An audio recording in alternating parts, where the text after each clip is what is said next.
Welcome back to the bonus show. I am Tim here today with Lance. Lance, how's it going today?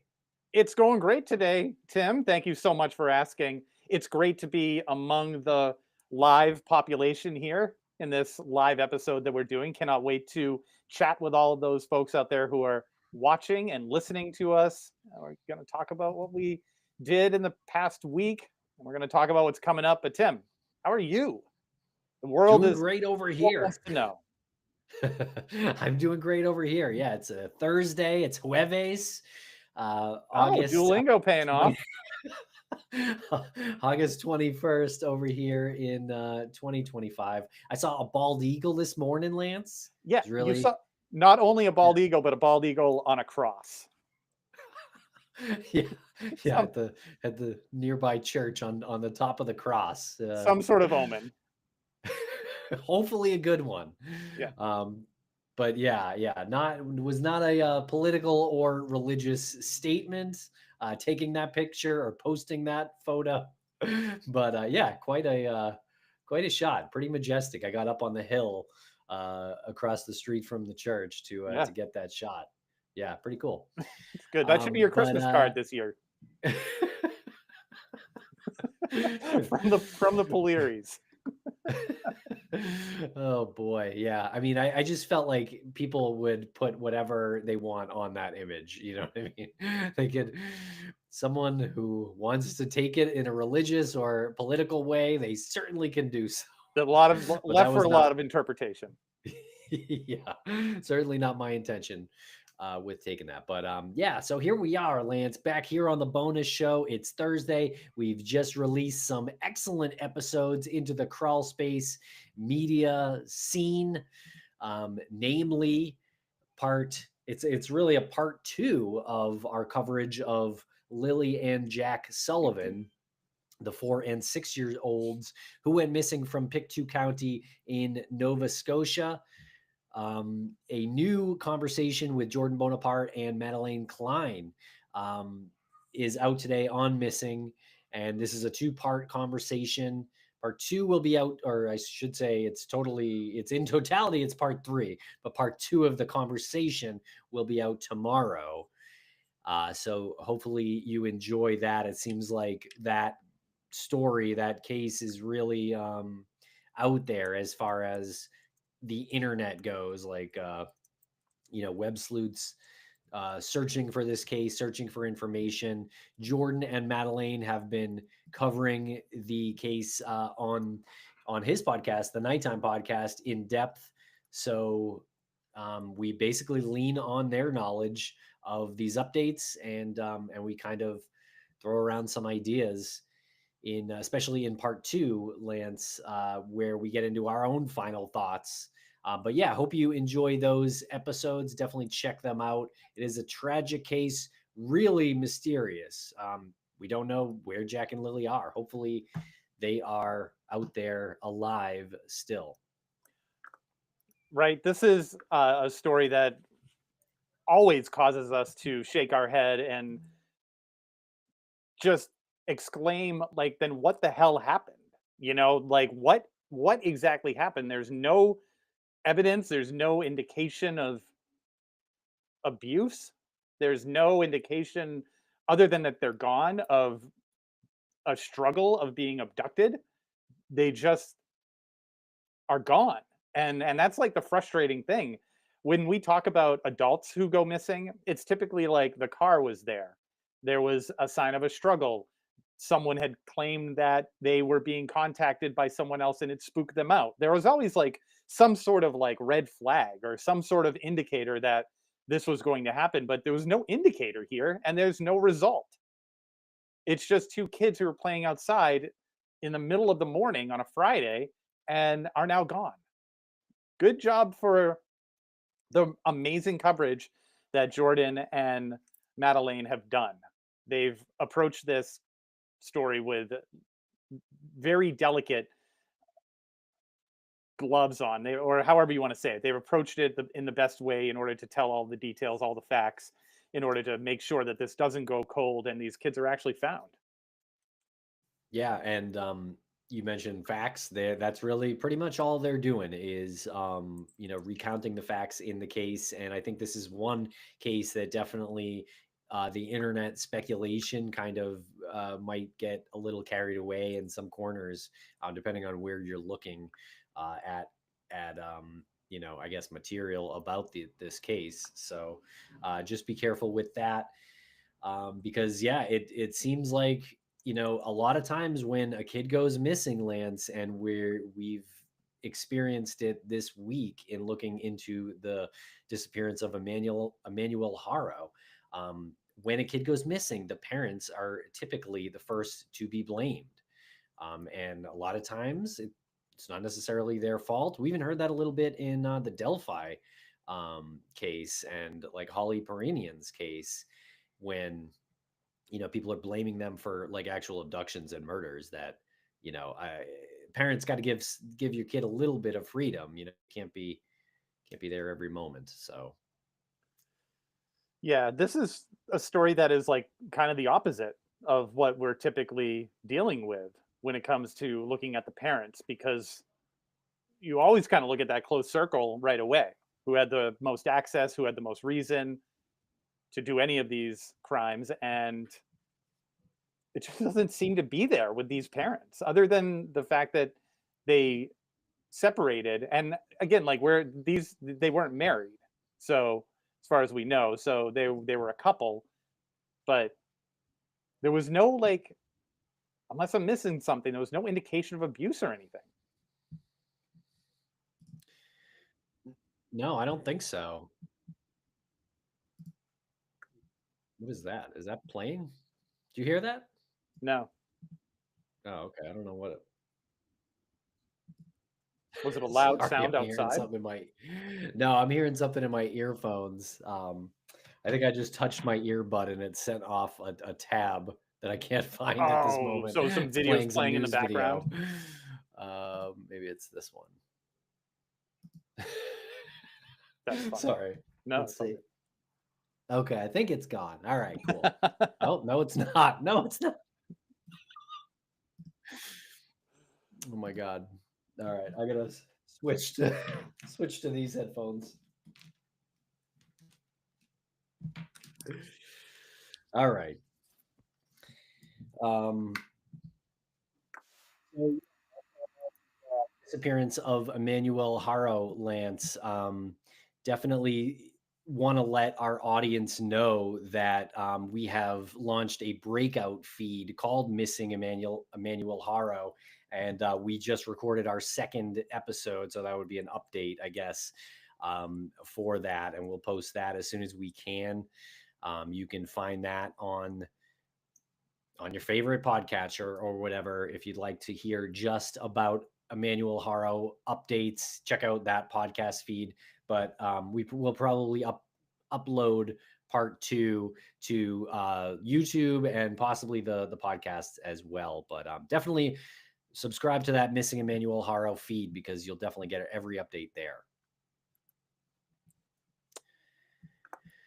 Okay, Lance. And so also this week, we released a really exciting conversation with a new author, a new friend, Eli Frankel, who wrote a really great book called Sisters in Death.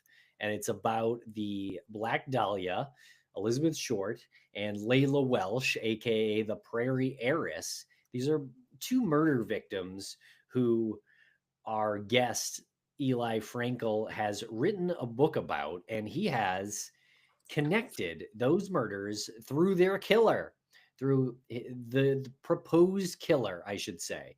Now, he's got a name, he names them in this book. The name is probably familiar to folks who look into the Black Dahlia case very deeply. This is not the first suspect, nor the second or probably third most common suspect in those cases, but he does come up on some of the websites as having connection with two murder victims. But Eli dove very deep into those connections and has uncovered something pretty amazing, I will say. I mean, if you're asking me, I kind of think he solved the case, Lance. It's amazing to me that so many years later, what's this, 80, almost 80 years later, that there's still hope for cold cases to be solved without DNA. And this case will probably never be officially solved, but this might be the closest that we get to it. What do you think? I 100% agree. I think that Eli put in all of the type of work that one needs to put into this historic murder case, this unsolved historic cold case, two unsolved historic cold cases, but more people know about the Black Dahlia mostly because of the name. The brutal nature in which Layla Welsh was murdered, I think is I think it's far worse than Elizabeth Short. I mean, it's really hard to make the comparison between the two, but with Welsh, the brutality that went into that and the brazenness of being in the house with the family there while doing it, it just is way more brutal to me. But I'm not trying to downplay anything else. But I agree with you. I think that that type of brutality that was exhibited with Welsh's murder was fine tuned and honed in the meantime in order to prepare for another murder that could be cleaner and more efficient and easier to get away with Elizabeth Short. So, just from that psychological point of view, I feel that's a good case to say that this murderer could possibly be the same one. But Eli has a lot of details that link them, that link the two individuals to this one person. Yeah. Yeah, it's a really fascinating book, a real page turner. Part one is about Layla Welsh, who she was, her murder, and then the investigation and trial afterwards. Part two is about Elizabeth Short, who she was, and about how she was murdered. And then part three gets into this killer. And I really loved how Eli wrote like the steps that the killer had to have taken Yeah, to do, so and then when you have a name and a face, I don't know, it makes it a little creepier or something. Especially in Layla Welsh's case, the way that the killer was creeping around through backyards and right in through the window of her bedroom while her parents slept in the next room, like that is just unsettling and really terrifying behavior. A brazen murder, without a doubt. yeah, and he just had his way with her, and I don't know what level of torture was inflicted on Layla prior to her actual demise, but there was so much that this person did to destroy her body. And that's, I believe that's the word that Eli uses in the conversation that we have with him, that she was just absolutely destroyed. And the poor mom finds her the next morning in this like pool of blood, a lake of blood. And then other details, weird details, how the killer had folded the curtains, taken the curtains down and folded them as if there were these like cocktail reception napkins or dinner napkins or something, like folded them all proper like, and then plunged the knife into the ground outside. And then this weird horseshoe cut piece of flesh that came from uh, Leela's thigh Yeah. left in like some sort of message. And then there was a bit of blood in this shape that was on her body. Then they couldn't decipher if that meant anything. And you're describing Layla Welsh's murder, but Yeah, all I'm hearing are connections to how Elizabeth Short was murdered, because she had a piece of flesh missing from her thigh, and there was markings on her body, like written in blood, and slashes and things like that. So very, Eli has got many connections on why he believes they're the same killer.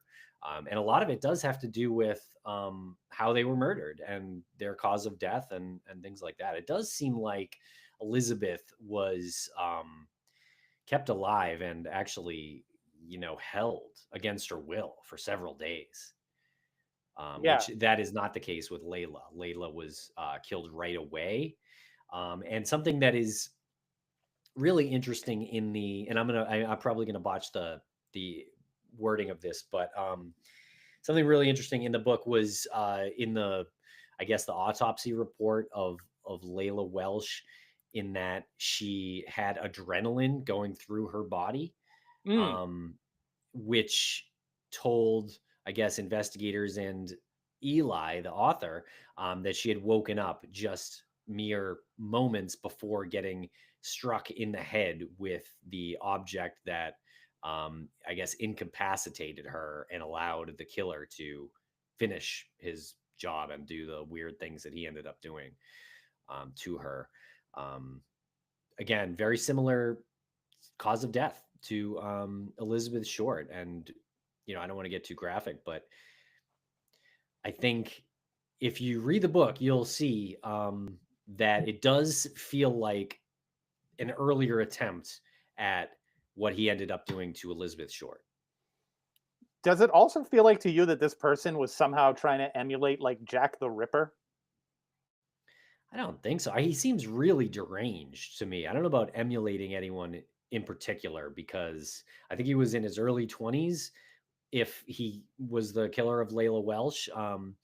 So I think they called him like fiendish in the newspapers Mhm. in Kansas City in that time. I feel like that it's like an disorganized, fiendish weirdo who like lost control of himself. But there was some planning that went into it, regardless, right? Because he was kind of watching from outside the house before he went in that night. Yeah. It's just hard for me to wrap my head around that time period, and that's why I asked about Jack the Ripper, because I was trying to get like a maybe an example of something that this person had seen and I don't know, wanted to emulate or just had as far as like a reference for ways to murder. Because today we have movies, we have books, we have podcasts, and we talk about murder all the time. And this person just seemed like very into.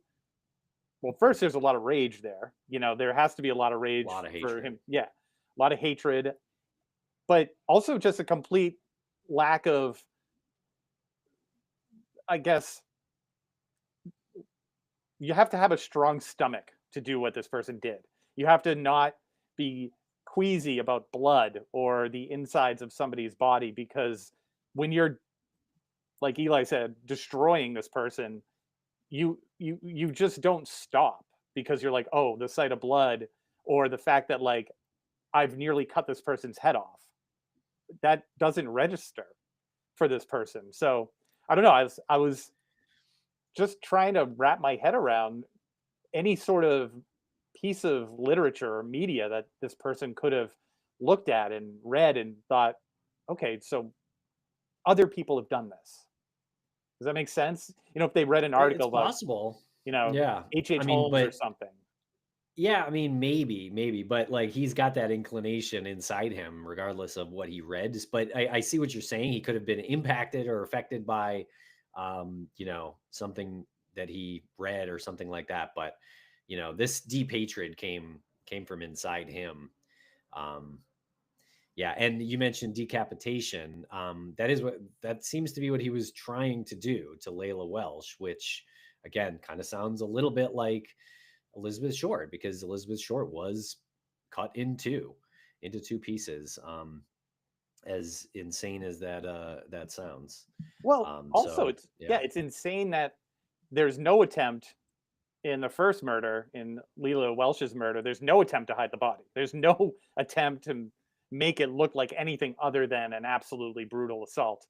And same with Elizabeth Short. There's no attempt to really hide her body, especially after cutting her in half. And we talk about that with Eli, that there have been many cases that we've covered where body parts aren't all together, that a part of the body's here and then maybe the other part just was never found. And a killer will do that to make sure that the investigation isn't as like easy as it can be, right? But he didn't yeah, move the body parts. the body parts were together. Yeah. So that was, He did leave them together. yeah, Yeah, but not out close to the sidewalk like it is commonly believed. So right. this is one of the incredible parts of the book, and it's really in the introduction that, and we speak about it in our interview. So definitely check out that interview. While it's not detailed as far as like how she was found in our interview, it is in the book. Yeah. And we will get into it once the book is released. That's October 28th. That is coming out. So sometime after that, we'll get into it, and we will have Eli back for a live show because we got to get into some of these like specific details. Exactly. You can pre-order Yeah, that. I just toss the website up there, sistersindeath.com. You can pre-order the book and get it in October for the end of October. But we did try to get the information out of him, and we gotta hand it to Eli. Like, he wasn't gonna answer how the body was actually found because he wants, some things, and that's reasonable. You want some things to be left a little bit of a surprise when you read his book. But yeah. I I think mean, that that might was have one of came the from the best of the year, by the way. publisher. Yeah, definitely one of the best true crime reads of the year, in my opinion. Yeah, and I think that probably came from the publisher. I mean, it's tough because I was wondering how we were gonna like deal with some of those surprises, like, and also naming a killer. Like, how are you gonna do an interview that's out? What, 2 months before his book is out? Um, Yeah. so it almost begs for a follow up, which we will have. Yeah. Yeah, he's agreed to a follow-up. We checked in with him just the other day. He agreed to a follow-up. He agreed to do a live show. He also agreed to come back on to talk about other true crime cases that he's been researching. Most of them are LA based, which is cool because LA has a very rich history in, you know, various types of crimes. Yeah. Yeah, absolutely. Um, yeah, I can't recommend the book enough. It's a page turner. It gives you some surprises. The way that Elizabeth's body was found was a holdback, and apparently he says it's still a holdback. So we didn't like ask him like, are you breaking that, I don't know, protocol or whatever for the LAPD while putting this in your book? Like, was that a decision that came upon in a difficult way, or was that, I don't like, I'm a little confused on that, right? If it's a holdback, how is it being publicly put out there? But I guess the murder is so old at this point that I don't know. It's kind of a useless holdback at this point. What do you think? I like to imagine that Eli had some communication, or at least the publishing company had some communication with law enforcement and ran it by somebody there. And they said, for whatever reason, it was good to put out there at this time. Yeah. Hopefully. Either way, Yeah. I mean, it's out there. either way, it is out there. And there will be some pushback on it, I'm sure, regardless. Just like there will be pushback on the killer that he names. I already actually saw an article. I googled the book just to see if anyone was talking about it, and there was someone who has like I don't know if it's like a Dahlia site or something, who wrote like a not a positive review about the book, but there was one one sentence in that review that gave away the angle to me. It Mhm. said something like, he didn't even mention Steve Hodel. Oh, okay.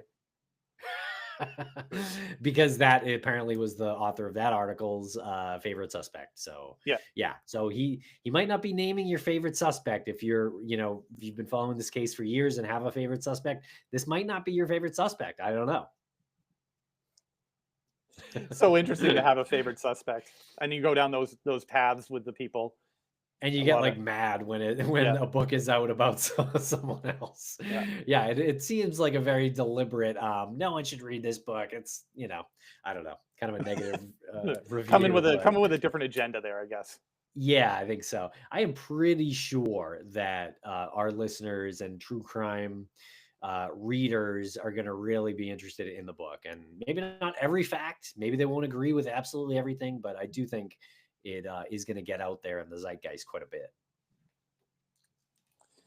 Because it's a huge case. My God. I mean, and we actually got an email about another book about the Black Dahlia, about Elizabeth Short, that's It's coming out been the in January. Yeah, it's been the year of the Black Dahlia. We went from not covering the Black Dahlia to like so deep into the Black Dahlia we've basically solved it. And another Yeah. murder. Yeah. Yeah, And a absolutely. murder Yeah. of Lilo So Welch. yeah, I think we'll have that author on too. And that book is more about Elizabeth the person, so I think that could be pretty interesting to get into that. And we've also spoken about Elizabeth the person with Marisa Alanis, who wrote a play called Elizabeth, and that was like just like 2 months ago.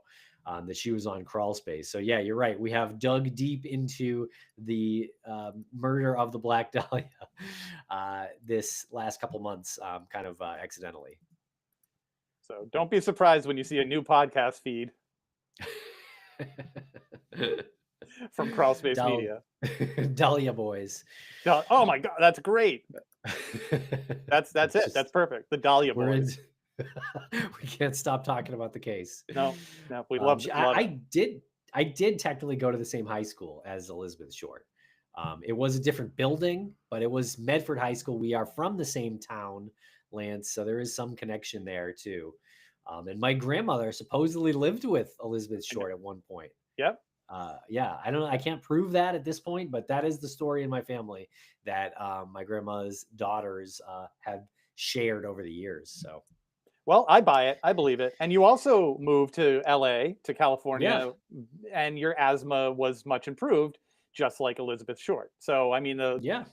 the comparisons here are, numerous. Well, yeah, that's true. That is one of the reasons she moved to California was for the breathing. She had asthma, and the winters in the Northeast are pretty harsh for asthmatics.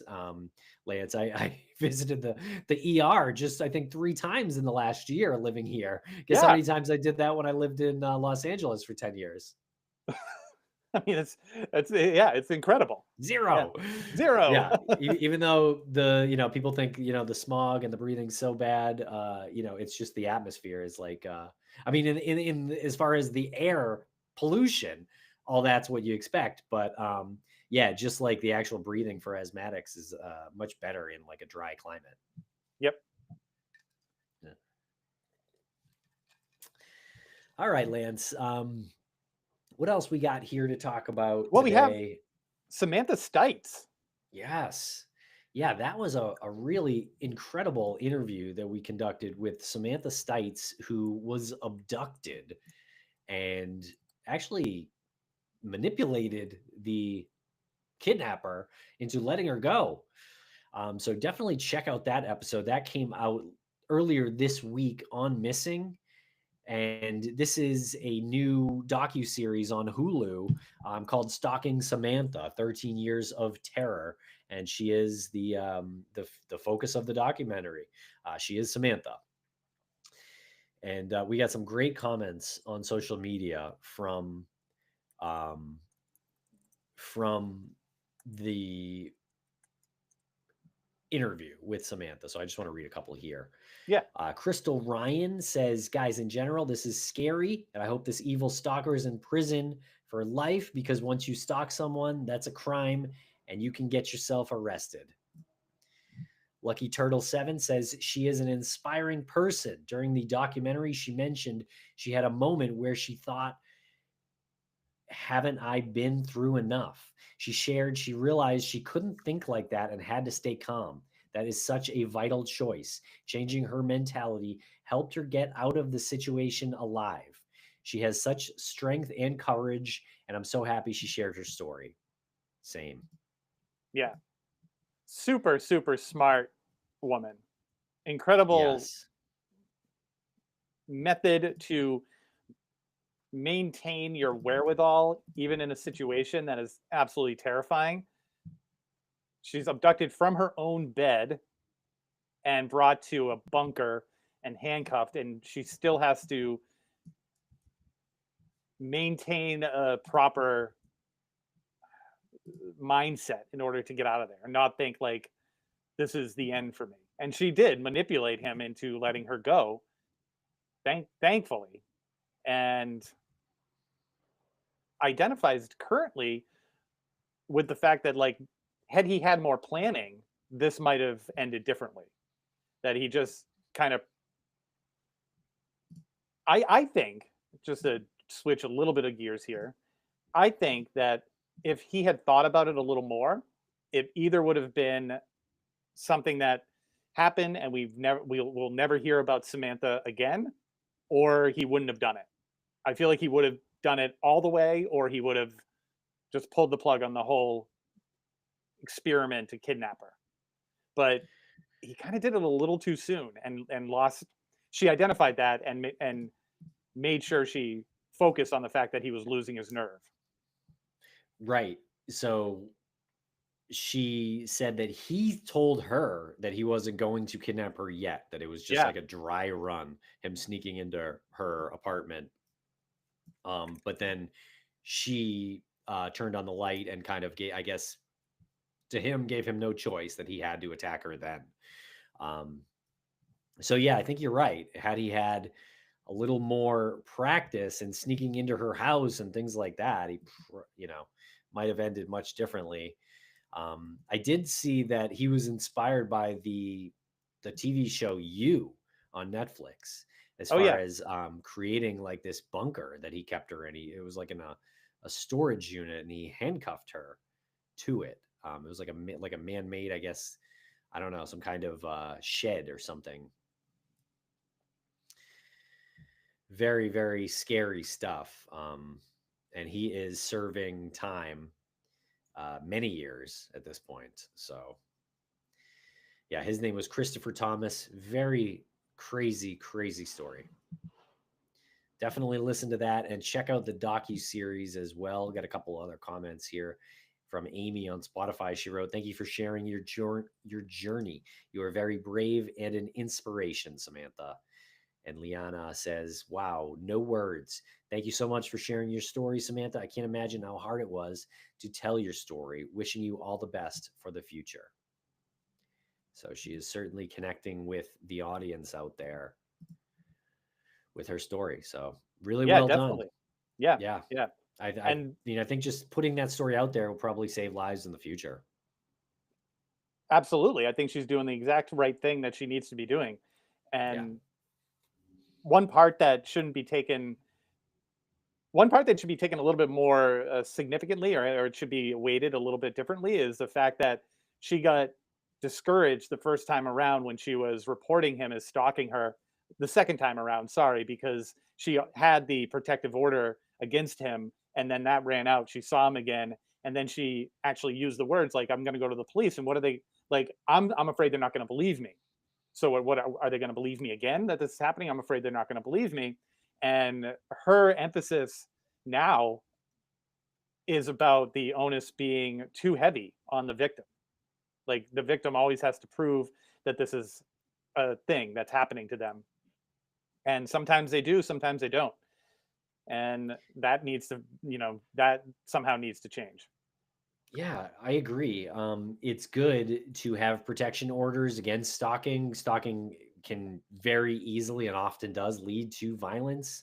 Um, but I also feel like it's just a piece of paper at the end of the day. Like this guy, Christopher Thomas, actually abided by it, but a lot of stalkers do not. Like if you're being stalked after you got the protection order and you know that the person who is stalking you is like outside your house, like that piece of paper is no good to you in that moment. You know what I Yeah. mean? Yeah. It's, It's it's only, only it's only good yeah, if you survive and you're now going to court. you know who it is and all that. You could prove it. Yeah. Yeah. Yeah. So I don't know. Yeah. I don't know where to start with the protection order thing. Judges do have to believe women more in the cases of stalking because there's a lot of research out there now about how common it is that stalking leads to violence. So I think that legally does have to be taken more seriously. And there are some people like Laura Richards and our friend Liz Yardley and Dr. Jane Monkton Smith, who do a lot of work in this exact category of true crime. So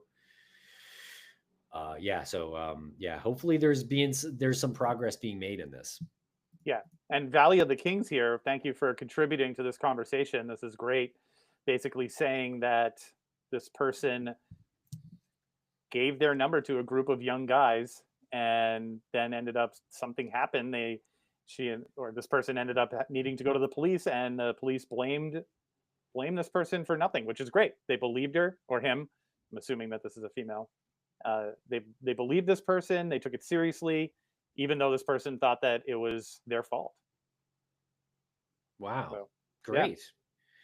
Wow. And then a final comment here. Immediately, a few days later, the literal stalking at that point, them following me, buses, stores, my apartment stopped. I didn't even file a complaint, still have no idea what the police did. Wow. Well, that's a good. great account of a positive difference that protection order made and police made. So I'd love to hear more stories like Yeah, that. Frankly, we probably are like predisposed to cover the stories that don't end that way on these shows that we produce. So yeah, I'm sure there are some happy endings too, but yeah, we just don't cover them typically here. well, we should do that more. We should cover happy endings more. We should, Well, yeah, we had Samantha on. yeah. Let's start a new feed. Missing happy endings. um, and also, Lance, we just last week we spoke with Carrie Timmons, who is the mom of Liberty German, and we spoke with Carrie and executive producer Jane Latman.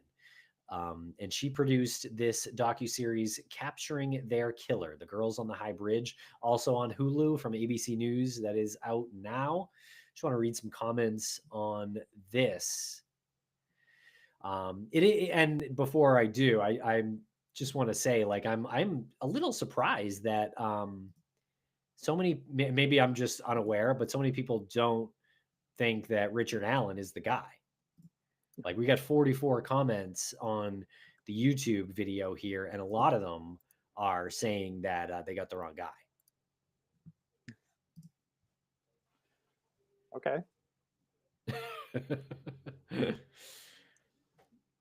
Yeah. I don't know. Now, I watched the docuseries. I do think he's the right guy as far as the killer. But there were some questions on how it I guess how him being held in jail in solitary confinement for as long as it did, like, what did that do to his mental health? Did it make him believe he was the killer, or did it just make him confess? Because it's kind of one or the other. I think you're basically believing at this point. So if he's not the killer, there's a killer out there still. So someone has a theory that he's not the killer, that they got the wrong guy. So there's another killer out there. So who is this person then? It's a great question. I was wondering this in the Brian Koberger case because, much like the Richard Allen, support that he gets, there was a fair amount of it for Koberger, saying that he wasn't guilty. And again, I'm probably not in these corners, I guess, but I haven't seen anyone saying that now, like after he pled guilty. You know what I mean? And again, I'm sure people are saying he's not guilty, but he pled guilty. He said he was. You know what I mean? That's Brian Koberger. So my point is, I think this is going to happen with every high profile case. Yeah. And I think, some of the people who say he's not guilty, I think they're pointing to the way he was held in jail. Again, I get some of that. And there are some other pretty good suspects in the story, but it does seem like, to me, they proved that this guy was the guy. He left a bullet there. Like, the bullet was linked to him. That was right there. So that's a tough one to explain if you're saying it's not him. Yeah. And I'm just going to go with Carrie's intuition when she said when she saw him that she just knew that, she felt sick when she saw him. Right. So I'm leaning on mother's intuition on that. Yeah. Yeah. So here's some comments here. Sad these girls still don't have justice. So funny how even on the RA is guilty podcasts. Oh, even Richard Allen is guilty on podcasts, but the comments believe he's innocent. That was the point that she was making there. Mm-hmm. And then there was a reply here from Anthony France, says 12 jury members agreed he's guilty. Ricky was bridge guy and his bullet buried him. They did get justice. Who dis 1509 says love Carrie. She really was great to interview, Lance. She was very open and shared her feelings on what she believed of Richard Allen's guilt, and also what she believed in as far as what Richard Allen's wife said um, in the docuseries, because she doesn't believe that Richard Allen was guilty. Yeah, there's a lot of denial going on there, but we do appreciate her coming on the show and giving us her opinion on Richard Allen and Richard Allen's wife.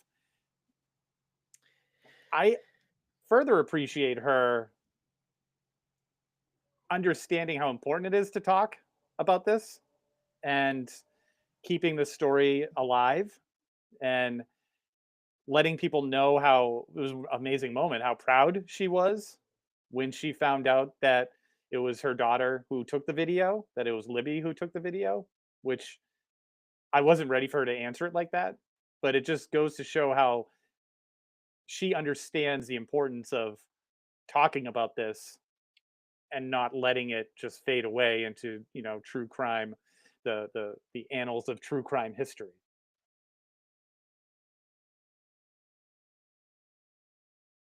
You're on mute.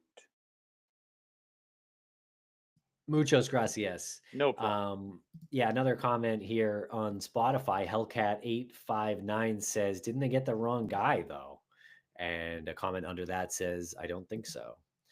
So yeah, so you can see heavily debated still, even though Richard Allen got his day in court. I do know there are appeals. There's a whole process that will happen. So I suppose it's a possibility that he does get a new trial at some point, but I don't know about that. But I do want to follow up here with this comment here. Pugnacious says, "Deep dive this case and you will change your mind. RA is innocent." And that's Pugnacious Paralegal. Thank you for the comment. Can you give us a little more? Like, why? Like, is there one or two main reasons why? Curious what folks out there think. I know what I think from watching the docuseries. I could see some reasonable doubt potentially as far as the other suspects go. But it does seem like to me they got the right guy. Right. And how deep of a dive? Police did a deep dive and this is what they came up with. And, Carrie has obviously done a deep dive and that's her belief as well. So how much of a deep dive? I don't know how much more deep you can go to put the pieces together that is beyond speculation. Right. Right. Like the answer that I want to your question from Pugnacious is here's why the read the Franks memo. Okay. Like there needs to be something connecting somebody else to this is what I'm getting at. There needs to be something definitive that is connecting somebody else to this. Right.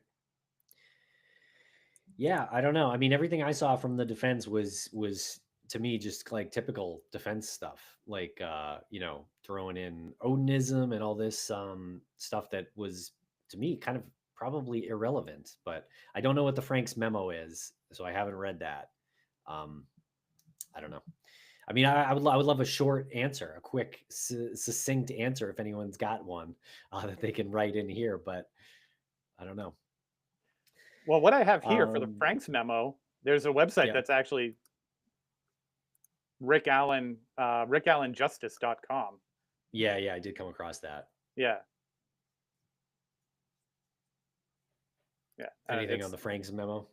It's kind of legally kind of heavy here. Okay. Yeah. The Franks memo stands as a pivotal document challenging the foundation of his arrest and conviction, filed by defense attorneys, blah, blah, blah, Andrew Baldwin, Brad Rossi.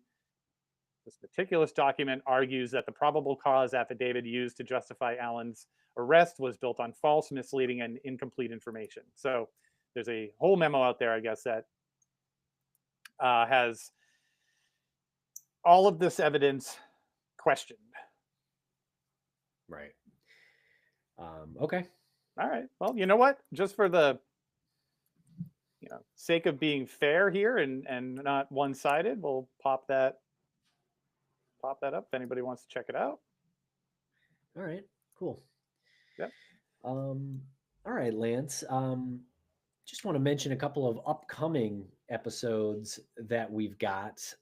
We spoke with our buddy Christopher Daly earlier this week about an unknown, or little known, I should say, and very young serial killer named Jesse Pomeroy. Um, this is a really interesting conversation. I think a lot of people will like this. I don't know if Jesse Pomeroy is actually considered the youngest serial killer, or but he's in the list. Like, he was 11 years old when this happened, when he was known as the the boy stalker. Right. Wasn't the Boston Boogeyman or The something like Boston that Well, too? yeah, later in life he became the Boston Boogeyman after he was arrested, but he was known as one moment. The the Boston Boy Fiend, Yes, the Boy Boy Fiend. Torturer, Boy. yeah, and the Boy Torturer, and the Demon, and the Red Devil. Yeah. Yeah. And yeah. So 11 years old, and he's luring little boys into these situations where he just starts off by terrorizing them and tormenting them and torturing them, and they end up living, but then he does escalate to murder and seems to have zero empathy. I mean, he seems to be like a classic textbook psychopath. Yes, I agree, and particularly a bit odd in that how young he was when he started attacking kids.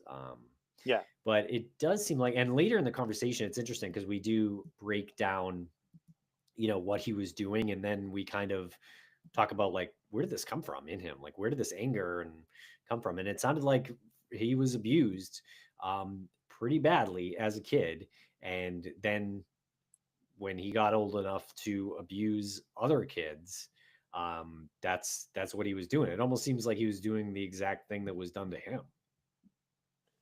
Yeah, it's really unfortunate, and it's just a combination of a lot of different factors that went into feeding his urge to kill. So it's the whole nature versus nurture thing, but it's never one or the other, as we know. And hey, Yeah, Valley of the Kings, sure. it's okay. You can continue to rant. We appreciate ranting here. No need to say I'll stop ranting. Just want to pop up the last comment here that you made, that if you have a bad feeling, even when the stalking is not too bad yet, collect as much information as you can. If you have a bad feeling, go with your gut. Yeah, yeah, definitely. Stay safe. Yeah, yeah. I don't know Stay how many sexy, Jesse don't get Pomeroys are murdered. out there still, but Yeah, well, there's too many, I will say. Too many. yeah, Just don't. one, and there's too many. Yeah. So yeah, we um love Chris Daly, by the way. I'm just gonna yeah, pop his website up again. yeah, he's great. He is a former teacher up here in Massachusetts, moved down south recently. But yeah, he also does these speaking presentations, and he's really a great podcast guest because he has all these facts like in his brain, just memorized. Yeah, it's really Yeah. great.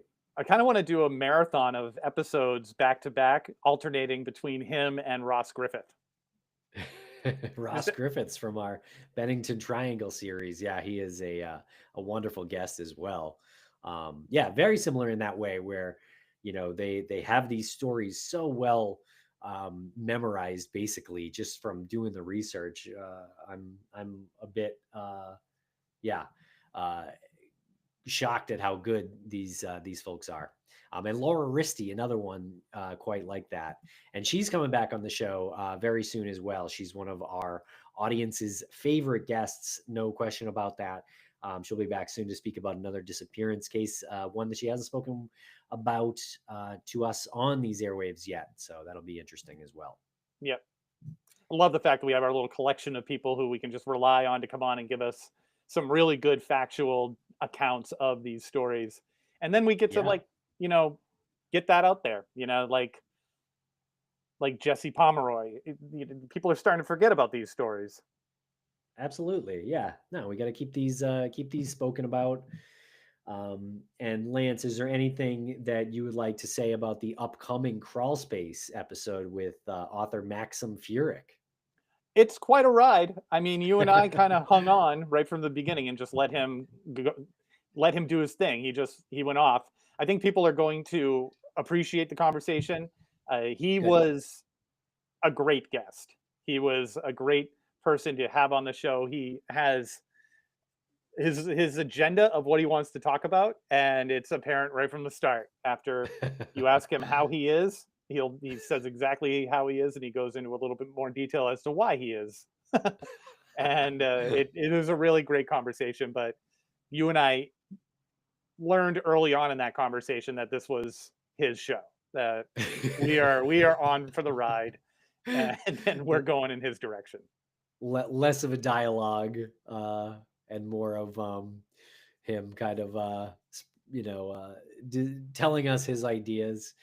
I really want to have a conversation with Bigfoot expert, or whatever you'd want to call that, but about the idea, because it's come to my attention that people who believe in Bigfoot are broken into separate camps. Those who believe he is biological, and he by I mean Bigfoot, and those who believe he is something else, like extraterrestrial or interdimensional, or something like that. So Maxim wrote a book called Lost Tribes of Bigfoot, and it kind of gets into the previous potential history of, a, I guess, a creature like that, Gigantopithecus. Talks about a lot of historical facts about, giant beasts, and actually giants as well. Um, so I thought that he would be a good person to have that conversation with. But I don't know that we got exactly where I was hoping to go completely. So I really want to like have a back and forth for like 20 minutes to really scratch that itch of mine, that I feel like hasn't been scratched completely yet, because I don't know. I don't know. What do you think, Lance, before we go? Bigfoot, biological, interdimensional? What does he hang out underground? Because if you say anything, an opposite to it. Like there's a Yeah. I mean, if Bigfoot exists, and I'm still on the fence about that, but if Bigfoot exists, I'm going to say that it's biological. He's not interdimensional. I think that that particular species has existed for longer than we've been around and have been very observant of us. So I think the fact that people will categorize them as interdimensional because we don't see them and then we do, and then they're so elusive, I just feel like they figured out a way to blend in. Maybe we've seen them or heard them and just not realized it. And they've just spent the last 200 years or something, or 1,000 years, however long, just observing us from a distance and knowing when they need to go into their hiding spaces. Yeah, that's a pretty good read on it. I could see that being the case, but then again, you and I don't really fit into that category of Bigfoot believers exactly. You know what I mean? So we're probably all, people like us are going to lean towards biological no matter what. You know what I mean? Hmm. Because we're Yeah, not even exactly. at that point where he exists in our heads yet. So yeah, but I think that's a good read on it. Obviously, much harder to believe interdimensional or extraterrestrial without even proving he's real yet. So, yep. But a lot of really interesting reports out there about Yep. Bigfoot. That a lot of sightings and things like that, and the people who see him. That's really, those are the people who say they think he's interdimensional, or like some people will say that they've seen him with orbs, controlling orbs, or they've seen him dematerialize in front of them. So yeah. I'm I don't know. drawing a All right. blank. Who is the Bigfoot expert that we had on? Drawing a blank on. I don't know that we ever really had a Bigfoot expert on. We No, no, spoke with James McMahon about Bigfoot. no. Um, Recently, the guy. The John Baranchak. Yes, yeah, yeah, yeah. Yes. So he had some great stories about Bigfoot and hearing Bigfoot and encounters, and uh, I can't remember how he leans though. Was he more biological or was he just kind of open for interpretation? I think he was open, yeah, I think, but his focus was on the folks who are out there looking for him, and like how you got to be careful when you go searching for him. Yeah. So I do think some of that got into like the kind of more woo-woo stuff of, well, if he isn't biological, then you have to look out for this kind of thing. Um, Oh, here's a comment here from Valley of the Kings. Overall, it almost seems many North Americans believe more in phenomena such as Bigfoot and, um, uh, in my opinion, BS than super clear, scientifically proven things like, I don't know, climate change, for example. That is a great point. Yeah, The that's human great. psyche, she goes on, the human psyche is incredibly strange and intriguing at the same time. Couldn't agree more there, Valley of the Kings. I Thank you for the comments today. I know when you look at the things that are so easily provable and provable by proven science and provable by behaviors and history and things that have happened that we don't learn from and they happen again, and people still refuse to believe something like that, and then they'll be all about Bigfoot. It's like I don't understand Bigfoot's it. more fun. I think it's an escape maybe for people. Yeah. Right, right. Because climate change is not fun. Yes. Yeah. Yes. Not at all. Yeah.